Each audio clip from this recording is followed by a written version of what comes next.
Em nosso estudo de hoje, a lição 43 do livro Rumo Certo tem por título Problemas dos Outros. No que se refere à inquietação, às vezes os problemas que nos atingem não são propriamente nossos, mas dos outros. Estaremos em paz de consciência, todavia, entes amados terão assumido compromissos graves, suscitando-nos desajuste e insegurança.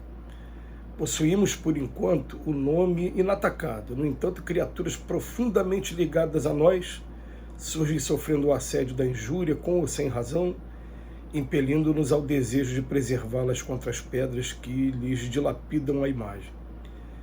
Com o amparo de certas escolas morais, conseguimos sustentar-nos relativamente livres quanto aos arrastamentos do coração.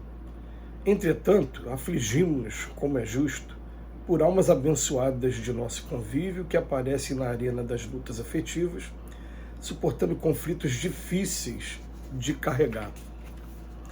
Sob a proteção de facilidades transitórias que nos resguardam a segurança, acalentamos a própria resistência diante das tentações que nos enxameiam a estrada, mas entes queridos haverão tombado em delinquência, impulsionando-nos ao anseio de ajudá-los na recuperação da própria paz. Como, porém, auxiliá-los de nossa parte? Saberíamos, porventura, orientar-lhes o tratamento restaurador se ignoramos toda a extensão e o conteúdo da influência que os precipitou na sombra mental em que se debatem?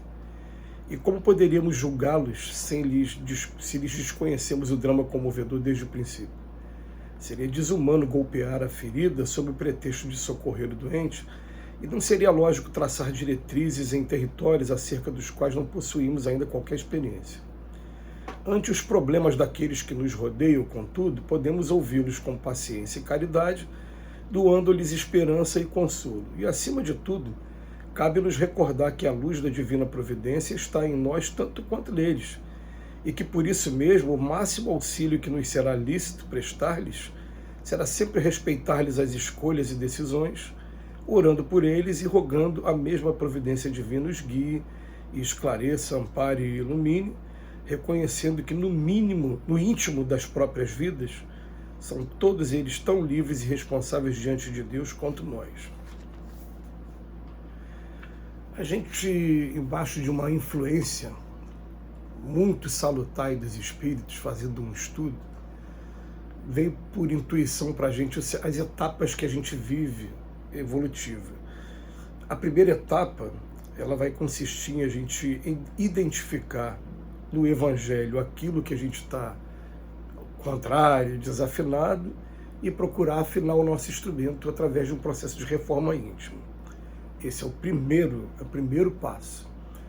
O segundo passo, que na verdade pode estar vindo concomitantemente com o primeiro, é a gente aprender a ter paciência com aqueles que não conseguem praticar o Evangelho. E até dentro da lição, só para a gente completar, né? O terceiro passo, depois de ter paciência, ainda tentar ajudar de alguma maneira aquele que ainda não pratica o Evangelho. O quarto passo, que aí eu acredito que seria coisa para outro mundo, não aqui, para outras esferas, é aprender a amar de verdade esse companheiro. Então a gente fica assim, em primeiro lugar, eu, através do meu autoconhecimento, vou identificar aquilo em mim que está contrário às leis de Deus e vou procurar me fazer passar por um processo de reforma. Em segundo lugar, eu vou continuar convivendo com pessoas complicadas e, como o Emmanuel falou aqui no texto, essas pessoas são parentes, são filhos queridos que a gente ama, são nossos pais idosos que a gente ama, são parentes, pessoas que a gente ama, amigos que a gente ama, que tomam um caminho contrário. A gente vai aprender a ter paciência com eles e depois procurar ajudar também. Até chegar um dia que a gente vai aprender a amar mesmo, né? Porque muitas das vezes a gente ajuda, mas ainda não tem aquele amor de verdade, né? Vai chegar um dia que a gente vai aprender a amar mesmo. Mas nesse processo, a gente, quando quer ajudar, o Emmanuel usa uma coisa aqui, que ele vem chamando a gente para que a gente, com a medida que a gente julga, a gente será julgado. Ele vem falar para a gente assim, saberíamos, porventura, orientar o tratamento restaurador se a gente não conhece a extensão e o conteúdo da influência que o precipitou na sombra mental em que se debate? Como é que a gente vai julgar alguém se a gente não conhece o drama desde o início? E outra coisa, a gente é rigoroso demais no nosso julgamento. A gente tem que tomar muito cuidado com isso, porque, por exemplo, a gente vê a vida de Chico Xavier e vê que a vida de Chico Xavier foi muito dura. Pouquíssimos de nós passamos pela orfandade aos 5 anos de idade, e com 5 anos de idade a gente ser distribuído, separado dos irmãos, distribuído para famílias diferentes. E Chico Xavier foi cair justamente com uma família que a pessoa não gostava da criança, a Rita de Cássia. Então ele contava assim, meio constrangido, mas os espíritos estavam pedindo para que ele contasse, para que deixasse registrado, que a madrinha fez, essa Rita de Cássia fez ele lamber a ferida dos filhos dela, ele botava umas roupas que humilhavam o menino, espetava o menino com um garfo na barriga, fazia umas coisas que a gente choca a gente só de ouvir falar. Chico Xavier teria todos os motivos do mundo para ser o mais revoltado de todos. Rebeldia. E justificar rebeldia, como muitos aí justificam. Ah, se é assim por quê? Ah, porque meu pai fez isso comigo, porque eu não tive família. E, na verdade, o Chico vai mostrar que o problema está no espírito, porque ele, mesmo passando por essas adversidades todas, ele conseguiu ter o controle. Então, por conta dessa comparação com o Chico, muitas das vezes a gente acaba sendo um pouco rigoroso. Eu estou até falando aqui no meu caso pessoal, no julgamento que a gente vai dar, e falar, não, isso aí o problema é dele, porque se o Chico Xavier conseguiu, ele pode conseguir também. Fica uma coisa mais ou menos assim, mas os espíritos vêm falar, que o Emmanuel vem falar para a gente, olha, se você quer realmente ajudar alguém, procura de alguma maneira se inteirar do que influenciou esse alguém a tomar esse caminho equivocado. E outra coisa, né? Qual é o contexto, qual é o cenário que ele está incluído? Porque o Emmanuel não cansa de chamar a nossa atenção de que muitas das vezes, por trás de uma queda, a gente vai encontrar uma resistência muito grande anterior. A pessoa, né, essa resistência não é levada em consideração.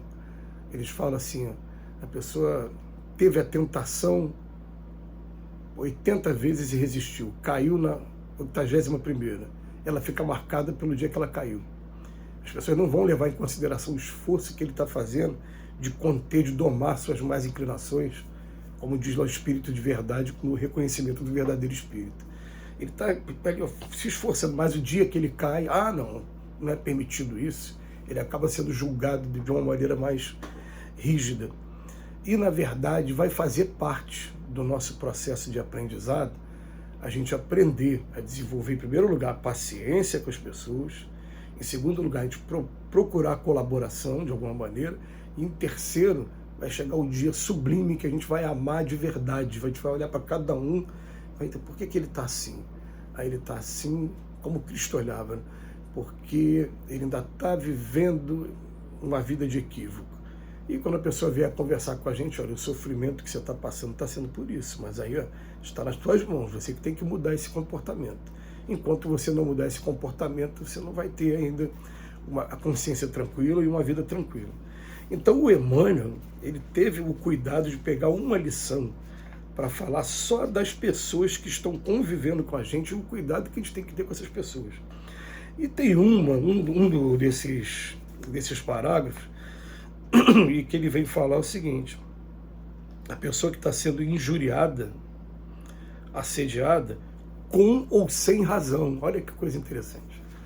Às vezes você está convivendo com alguém na casa espírita, que faz parte aí dos trabalhos, e aquela pessoa está embaixo de um ataque, e se você olhar no fundo, aquele ataque não tem sentido, porque a pessoa não deu motivo, mas aquele ataque está sendo gratuito.